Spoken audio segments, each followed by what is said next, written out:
Navratri special गीत लेके आइल बनी। रवा सभे सुनी जा, लाइक शेयर कमेंट करब जा, सब्सक्राइब कर दे जा। जय माता दी। शेरवा सवारी मैया घूमेली नगरिया हो, की के कार्या घरवाना हम ले हवे बसेढ़ावा हो, की के कार्या घरवाना हम ले हवे बसेढ़ावा हो, की के कार्या घरवाना के मोरा नव दिन करी है पूजा पाठवा हो, की के मोरन बिछाई है सात रंग आसनिया हो, की के मोरन है सात रंग आसनिया हो, की के मोरन के मोर सिंगारवा करी है, के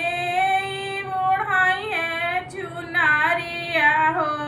की के मोरन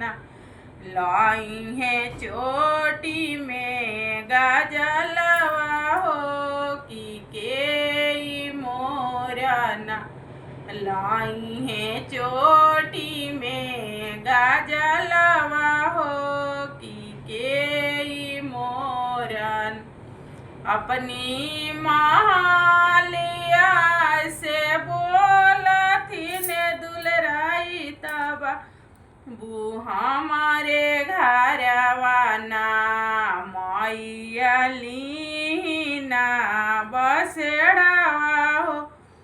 कि हमारे घरवाना आम मोर करी है मैया नवा दिन पूजा नवा हो,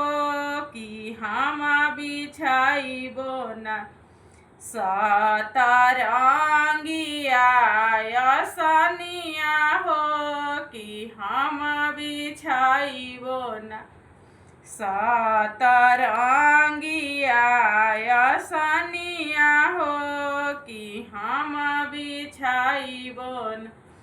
धनी मोर पेन्हाई है मैया लाल की